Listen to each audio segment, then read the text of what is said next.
Stacy. And I'm Tia. And we are the Shindellas. Okay, that was cute. Well, I'm Tishelle, and I will be interviewing you guys with Urban Bridges. First of all, I want to say thank you so much for taking the time to speak with us today.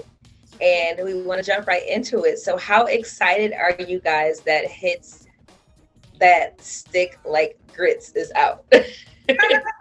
Proud to share it with the world. This is original music. It is our hearts, our babies. So we're just, yeah, it's authentically us. We're just really proud. Yeah. Awesome. Tell us about the preparation for the album and any of the goals that you guys set out when you first started recording. So we actually started recording, was it 2019? At the end of 2019. And then 2020 happened. And there was the pandemic. There was the racial pandemic. There were tornadoes here in Nashville. So we had all these things happening, all these life experiences happening. And so we had to quarantine apart for like, what was it, a month? And then we finally came back together. When we came back together, Fear Has No Place was the first song that we felt need to put out to the world because the message in it was so necessary and so relevant at the time. So we started the process of recording that. And I always say it was like our collective, and then sigh of relief, because it kind of got all the emotions that we need to get out to start the process of recording the album. And I mean, when I tell you, it opened up a whole new world for us. The voices, like our voices, have evolved so much over time. And I mean, we went in. We went in. The guys had so many ideas. We had so many conversations in 2020, and a lot of the songs that you hear on Hits That Stick Like Grits are based on conversations we had with the guys. And so I think I said it in one other interview. It was like our love letter to 2020, basically. So yeah. Yes. Awesome. Now, speaking of Fear Has No Place. That's one of our favorite songs, and also When You're Lonely. So describe for us the Shindellas sound. Ooh, yes. Tammy always says it's everything you've ever heard and everything you've never heard. Yeah. Okay. And it's us. You hear Tam's gospel background. You hear Stace's Jamaican culture. You hear my theater background, and finding a way to take these three women with these three different cultural experiences and musical experiences and make it a sound has been the journey and the honor of our lives. And we coined the music New American Soul. All we want for our sons and daughters is to find some peace, come hell or high water. How did you guys link up with Claude Kelly and Chuck Harmony, and tell us a bit about working with them? We all met them separately. I met Chuck Harmony first in Los Angeles as a demo singer, and I was the solo artist. And we started working together on his music, and I was singing background vocals for some artists that he was working with. And I just really enjoyed the safe space that he created for me. And he loved to like explore the sound of my voice, and we'd try crazy things. And like she was saying, my Jamaican influence, I wasn't afraid to, make weird sounds and try stuff and have fun with my voice. And I think we just really connected on that level. Came up with the idea of the Shindellas with Claude Kelly way back in 2014, 2013. It was a long time ago. And it was a way, it was to fill a niche, I think, at first. And then the opportunity turned into something way bigger, to represent women and Black women, like Casey was saying, with all these different cultural experiences and these different backgrounds. To represent that in music meant so much. So we dove into it. What the question was like, how do we start singing together? Well, how do we come together? Okay, so that opportunity, basically, I fell in love with the idea of making music that's something that my grandmother could listen to, my baby sister could listen to, and music I could share and feel proud of. So I jumped on board, and we started searching for the Shindellas. We searched for like 2 years almost. A lot of no's, a lot of trying, a lot of failures, a lot of dreaming and visioning and praying and hoping, until I found my reality, my dream girls here, my Shindellas. So Case met Chuck Harmony. I'll let her tell her story. And Tam met Claude Kelly. Yeah. So I'll let them tell their story. Yeah. Do you notice how I start smiling really big when she starts talking about all the no's? I always feel so bad. I'm like, but Thank God for the no's. But it's gonna get to da-da. Yes. Yes, thank God for the no's. Sometimes a no is a yes. It's a yes. A no was a bless. It's a yes in disguise. Yeah. I met Chuck Harmony when I was living in LA. I was writing music, and obviously he is a legend. I was a huge fan and found out he was going to be the keynote on this panel at SAE. And my friend Trudy, who was managing me at the time, was telling me about this event, and I was like, so busy. I was like, no, blah, blah, blah. And she was like, okay, well, here's who's on the panel. And I was like, yes, I want to go. I want to meet Chuck Harmony. And so he gave me feedback on my music. And after that, we connected on social media. I remember when Chuck followed me. I had the same reaction as when Missy followed us yesterday. I was like, Chuck Harmony is following me on Twitter. It's so cool. And he just was this like quiet support. You know, we didn't know each other, but when I would be doing something dope, he would give me a like or a little like dope. And it was after I had released my EP and I was touring in Tokyo. And that's when he like started really commenting on my stuff. I think like that was like, whoa, what? Mm-hmm. And then he reached out to me in 2016 and was like, what are you doing musically? And I was like, you know, I released this EP, I'm touring, I'm writing. And I was like, but I really want to figure out who I am as an artist. And so I'm just going to keep performing my new music live until I know how I want to present them. And he said, dope. How would you like to do that in a girl band? And I was like, tell me more. And then I flew to Nashville. I met Stacy Johnson first. We drove around. It was a super moon the night I came to visit. We drove around all over the city. You know, looking for a good place to look at the moon. It's so beautiful. And then we went to the workshop and we sat down and she pulled out her guitar and was like, sing this. And she started playing Happy to See You and teaching me all these different parts. And we sang together and it was just like very magical. Mm-hmm. And then I knew I was in. And as I flew out that day, young Tamara Shanice was flying in. Yes, I was flying in. So Claude Kelly is who reached out to me via social media. I had been posting videos of myself, like little clips of me singing different covers and my way. And he reached out via DM and was just like, hey, I think you're amazing.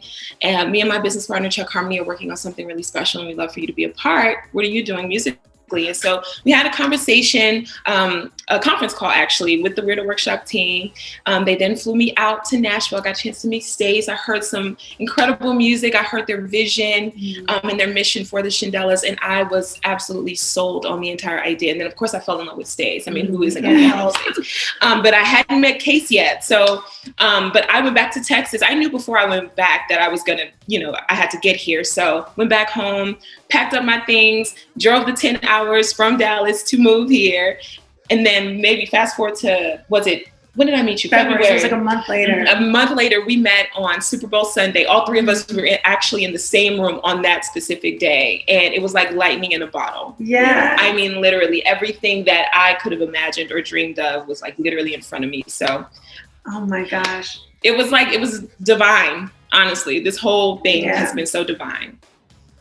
Also, now, Stacey, directly for you, you said when you met the ladies, you knew you met your dream girls. What was it about them each that let you know that these were your dream girls? Okay, first of all, Case came down the stairs singing and filled up the entire house with her voice, which was so fun for me because it just showed me the possibilities of what we could do. Mm-hmm. And Tam's grace, when we spoke to her on the phone, heard the sound of her voice and the humbleness. And I mean, her talent is already there. We already saw the talent because her videos were going viral. She'd already been like on The Voice and had done so much already. And you could just feel the talent like from the phone, just seeing her. So hearing after, I'd gotten calls on people and they're like, what are you gonna do for me? And what is this band bringing to mind? So many of those negative things. To hear Tam's grace and beauty through her voice and humbleness and just see her drive and eagerness to just join in and jump, to take the leap of faith. That was a dream come true. I was already tender because I knew I wanted this for so long. I'd been searching and dreaming for it and put in so many years of praying and hoping.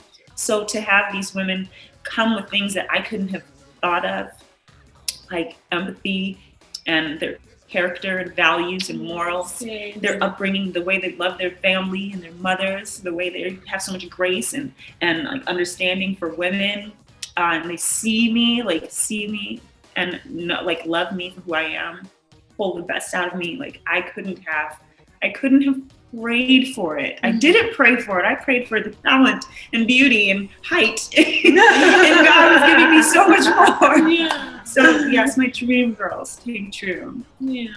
Awesome. That's beautiful. Tell urbanbridges.com audience why they need to stream and download hits that stick like grits. It's the album of your life. Basically.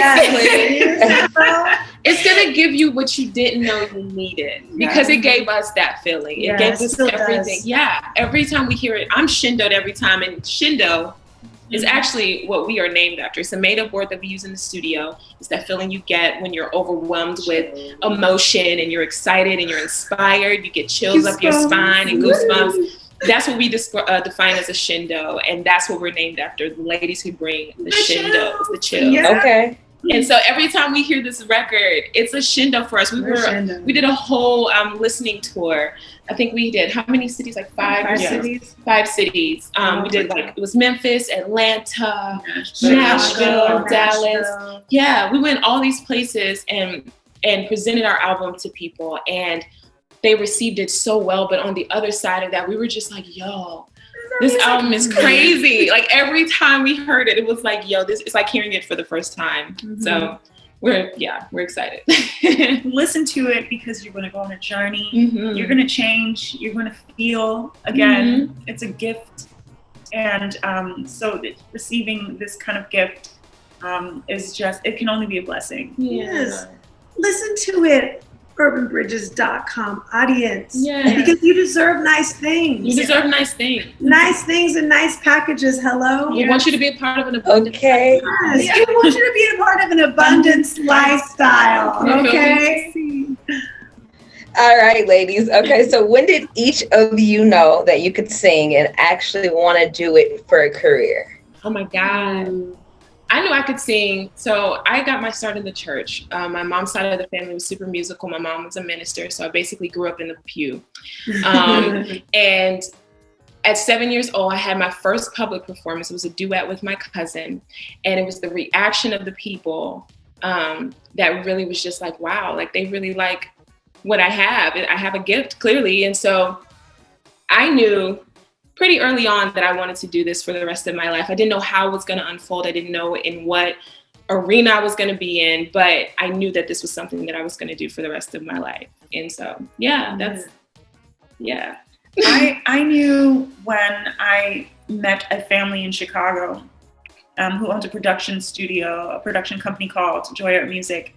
When they let me in to learn how to write a song and sing on a microphone for the first time, and I heard myself back, I knew that it was something I wanted to do because I changed that day. I was never the same again. And I got the bug that day. I felt it in my soul that I needed to be doing this. And they said, oh, you were so excited. Come back anytime. And I came back every day after school. I was there. And so they gave me a job. They were like, okay, let's employ this girl. Let's give her something to do. And they gave me an opportunity to sing Jingle on a commercial. I sang Ba Da Ba Ba Ba for McDonald's. I made my first like $350 for this session. Wow. And I was like, this is me now. Generational. Come on, my life. I'm rich. Come on, Mom, take me out to dinner. So mean. I knew I wanted to do that. And then they just poured into me from that point. I was writing music. I was they taught me how to play the guitar, write my first song, performances, conventions, just videos. They just taught me everything. And I really appreciate them for that. Yeah. Oh my gosh. Oh, my turn. I think I always knew I wanted to sing. I was really, really, really shy as a child, like painfully, painfully shy. And I would sing quietly to myself, like as a way of self-soothing. I would like go in the corner and just sing. And I remember my mom heard me. I had like a little Walkman. It was like, and my mom heard me one day and was like, oh, like, are you singing? And I was too shy to sing. And then it was just that, like, people kept overhearing me and then being like, come out here and perform. And it was so hard for me to get from the place where, because it was like my safe, precious thing. And then to get to the point where I could perform. And it's so funny because if you know me, I'm a performer, like, but it was such a journey for me, like that, taking this thing that was like my safety and making it about sharing it. Mm-hmm. That was an interesting journey for me. But I grew up watching movie musicals with my grandmother. So like I would see Dorothy Dandridge, I would see Barbara Streisand, I would see Lena Horne and be like, wow, I want to do that. Like stand on a stage in a gown and act and sing and just like control. Like they just looked so in control and so safe and powerful and untouchable. And I was like, I want that feeling of safety and power and just sharing. I want to make people feel the way they're making me feel. So I had to overcome a lot of fear. And now I'm here. Yes. You know, it's called a bar. It's called a bar. Okay, ladies. So the group hails from Nashville. Yeah. But you all had your own respective cities and own places as well. So tell us how it is that Nashville has contributed to the group, and also how the cities that you came up in contribute to who you are as artists. Oh my gosh. First of all, Nashville has been so amazing to us. They received us with open arms. From the moment. It's Music City. It's Music City. They appreciate excellence. Yeah. And Chuck and Claude already started making a name for themselves. Once they brought Weirdo Workshop, our label, here, they already started making a name for themselves in songwriting rounds and with what they had done already in their legacy. Mm-hmm. So they had already swung some doors open. Yeah. And then it became our safe space to create and be excellent and to see what that would turn into. And Nashville keeps the main thing. It's Music City, it's about music. So if you're talented or you want to be good, if you want to be great, there is a room here for you. Yeah. And there's a simplicity in there. Yeah. And they're diversifying too, which is so awesome because we came in on the threshing floor of that. Like, it's so crazy how it's changed so much, and so many. I know Nashville has that label of being country music, but like we brought a whole different element, and they, like I said, they were so receptive because they needed it, they wanted it, they were waiting for us. So yeah, Nashville's so great. Now how our hometowns contribute? Yeah. Shout out. Oh my gosh, it's in our music a lot.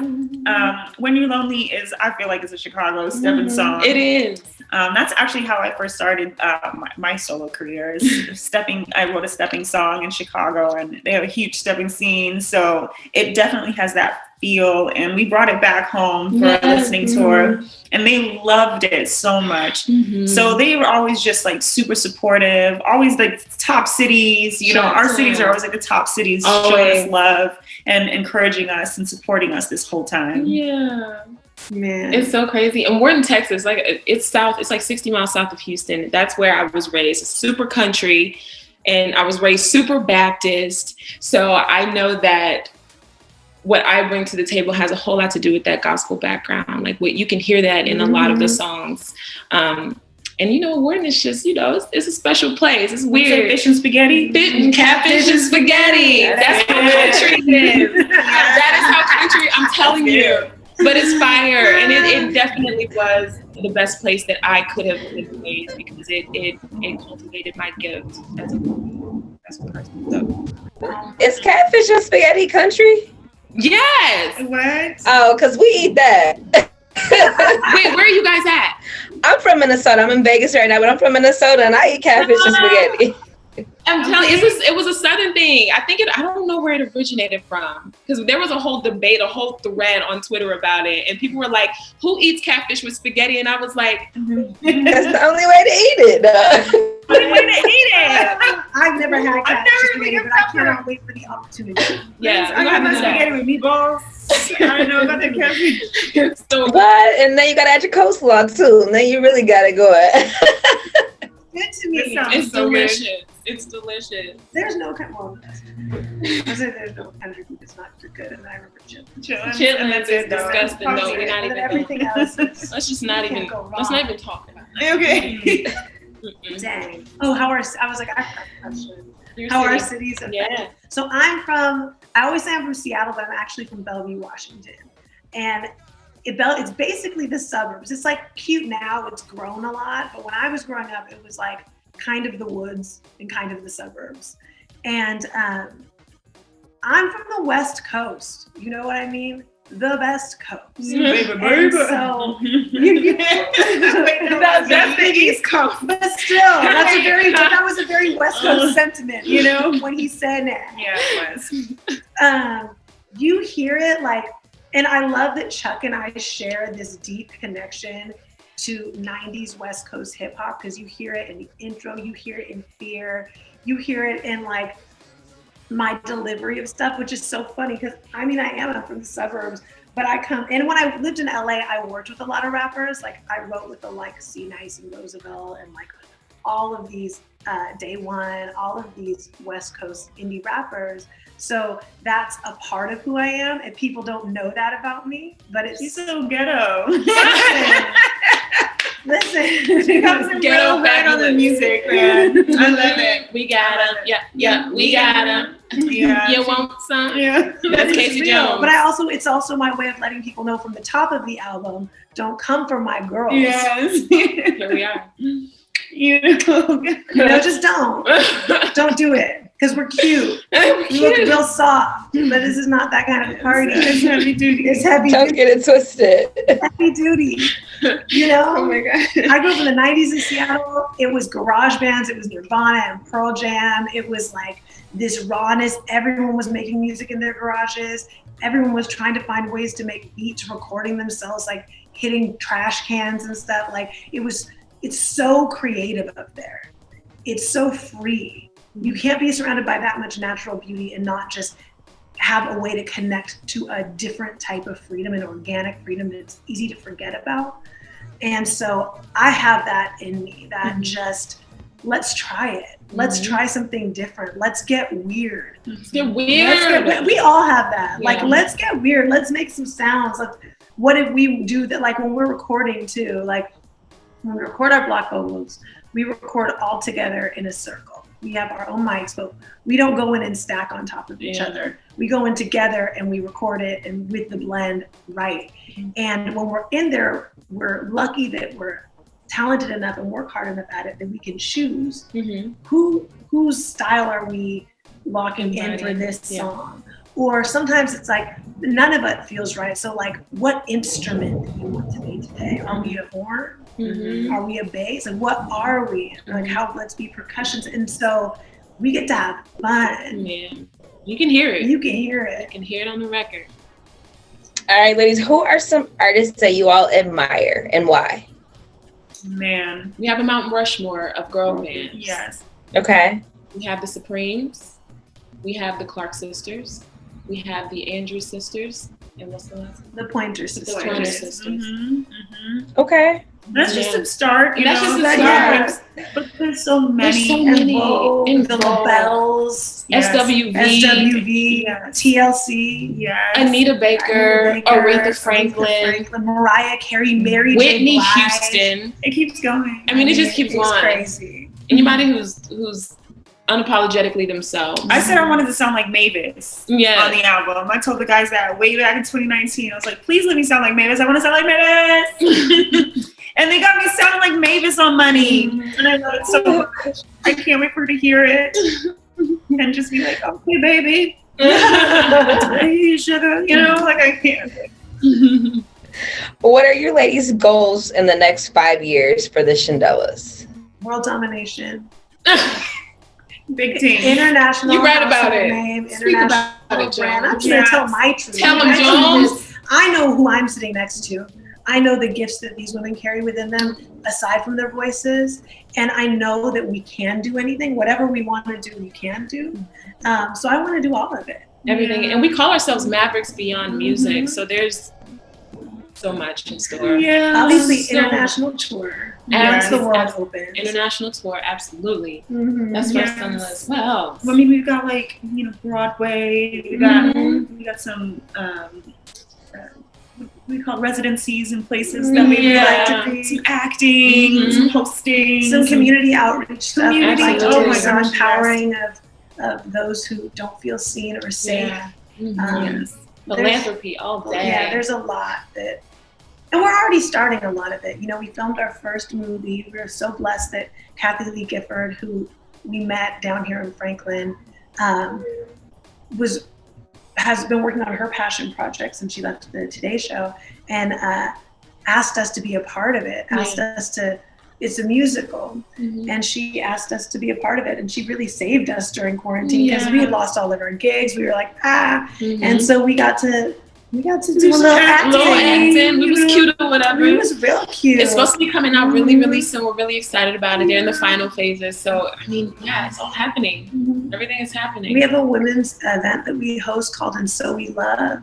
It's where we just kind of take people through the process that we used when we were getting to know each other. We like tried to condense it into just like an afternoon tea where we just bring in a diverse group of women and get soul naked with each other and talk about the terrain we have to tread as women in this world, trying to connect, make real connections. So we had our inaugural And So We Love event 2 years ago, and we haven't been able to do another in-person one because of COVID, but we've still been building it out, talking to people. We have so much going on right now. We're blessed, man. We're so blessed. No, that's so awesome. So before we wrap up, ladies, what do you want to leave or share with your fans?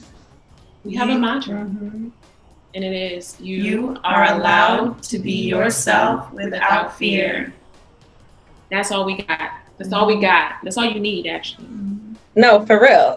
You know what I'm saying? So honestly, like, I didn't know much about you guys. I know we've been set up to do interviews with you guys for a couple months now, and it just, I don't know why it didn't happen, but it did now. So I'm actually very glad that we had this chance to speak with you guys, because I actually love you guys' energy, and just even as a group, especially now, like with, even as we see like this groups unfold and try to come back together, and we see it on TV and we see it play out, I just see a unity, and you guys are like, it's like a little sisterhood, and actually that's just was really good to see. We feel that, and I feel it, so I'm gonna just guess that it's shown in your music, and so you go, girls. Honestly, I'm really excited for you guys. I'm happy that you guys are able to bring that back. I think that probably what we've been missing from girl groups for a long time is like a good sisterhood, and so it feels really good to see that with you guys. So I'm super excited for you guys, and I'll definitely be listening for you guys' music and checking out what you guys have to offer. I'm excited for you guys. So much. We appreciate you. For amplifying our music and our band. Yes, we appreciate you. For sure. Thank you, ladies, so much. I'm sure we'll be hearing from you guys again. I look forward to talking to you guys again, and good luck. Thank for you. sure. Blessings, so blessings, much. blessings. Thank you, guys. Thank you so much. Thanks, Have a good one, you guys.